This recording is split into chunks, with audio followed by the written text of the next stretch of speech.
नमस्कार फ्रेंड्स, आज हम डिस्कस करेंगे मेडिकल डिवाइस रूल्स 2017 की एग्जम्पशंस के बारे में। मेडिकल डिवाइस रूल 2017 के 8th शेड्यूल में लिखी हुई डिवाइसेस पर रूल 90 के अनुसार कुछ नियमों में से छूट दी गई है। तो छूट 6 प्रकार की हैं। तो सबसे पहले प्रकार है कस्टम मेड डिवाइस। तो जान लेते कस्टम मेड डिवाइस क्या होती है। ये वो डिवाइस होती है कि जो एक डॉक्टर के निर्देश पर किसी पर्टिकुलर पेशेंट के लिए स्पेशली बनाई जाती है और इसको बनाने और इंपोर्ट करने पर मेडिकल डिवाइस रूल के चैप्टर 4 और 5 लागू नहीं होंगे। थोक में बनने वाली बहुत सी डिवाइस जो मार्केट में अवेलेबल हैं वो इसके अंडर नहीं आती हैं।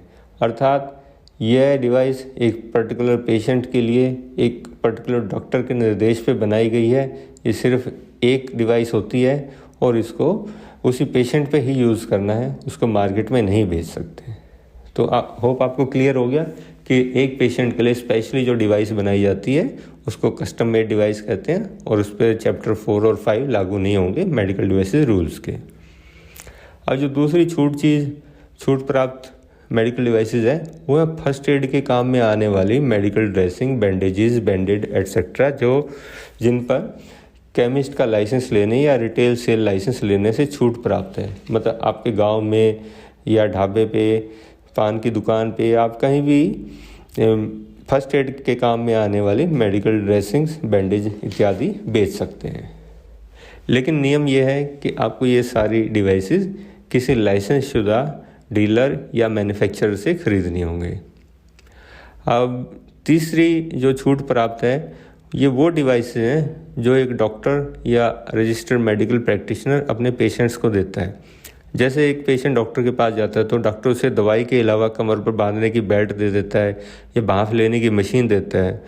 तो ऐसा करने के लिए डॉक्टर को कोई केमिस्ट का लाइसेंस लेने की ज़रूरत नहीं है। परंतु डॉक्टर को यह डिवाइस काउंटर पर बेचने की अनुमति नहीं है। डॉक्टर इसको दुकान पर बिना केमिस्ट लाइसेंस के अन्य पेशेंट्स को नहीं बेच सकता, लेकिन वह अपने पेशेंट्स को इशू कर सकता है। अब नंबर 4 पे हम डिस्कस करेंगे कोई हॉस्पिटल गवर्नमेंट का है या गवर्नमेंट की डिस्पेंसरी है और वो अपने पेशेंट्स को मेडिकल डिवाइस देती है, तो उस गवर्नमेंट हॉस्पिटल या गवर्नमेंट डिस्पेंसरी को सेल का लाइसेंस लेने की आवश्यकता नहीं है। मतलब केमिस्ट का लाइसेंस लेने की आवश्यकता नहीं है। फॉर एग्जांपल एक गवर्नमेंट हॉस्पिटल डिस्ट्रीब्यूट करता है शुगर चेक करने की मशीन अपने पेशेंट्स को, तो उस गवर्नमेंट हॉस्पिटल को केमिस्ट का लाइसेंस लेने की आवश्यकता नहीं है। और हमारी कंपनी फार्माडॉक्स जो ओल्ड DC रोड सोनीपत पर उपलब्ध है, इन सभी प्रकार की मेडिकल डिवाइस को बनाने की फैक्ट्री लगाने में आपकी हेल्प करती है और आपको लाइसेंस लेने में हेल्प करती है।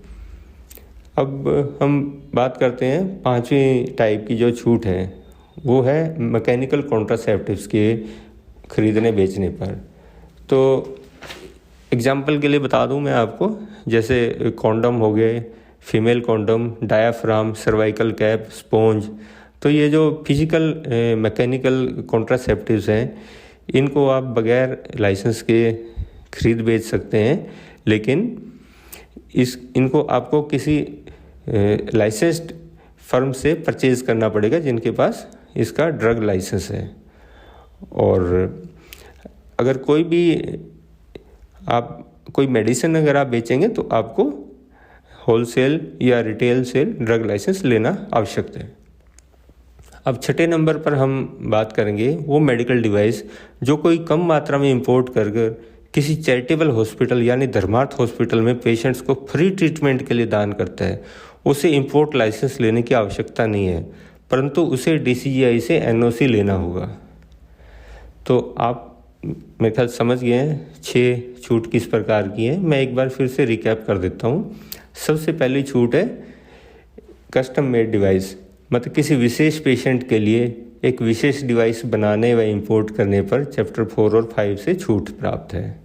नंबर 2, फर्स्ट एड के लिए बनी हुई मेडिकल ड्रेसिंग, बैंडेज वगैरह, उसको केमिस्ट के लाइसेंस लेने से छूट है। नंबर 3 पर है RMP डॉक्टर द्वारा अपने पेशेंट को दी जाने वाली डिवाइस पर सेल लाइसेंस से छूट है या केमिस्ट लाइसेंस से छूट है। नंबर 4 पर सरकारी हॉस्पिटल डिस्पेंसरी जो पेशेंट्स को डिवाइस देते हैं उन्हें सेल लाइसेंस या केमिस्ट लाइसेंस से छूट है। नंबर 5 पर मैकेनिकल कॉन्ट्रासेप्टिव जैसे कॉन्डम आदि को बेचने के लिए केमिस्ट लाइसेंस से छूट है। और नंबर 6 पर कम मात्रा में चैरिटेबल हॉस्पिटल को फ्री में पेशेंट का इलाज करने के लिए इंपोर्ट करने वाली डिवाइसेस पर इंपोर्ट लाइसेंस से छूट है, प्रोवाइडेड कि वो DCGI से एक NOC ले लें। होप आप समझ गए होंगे। धन्यवाद।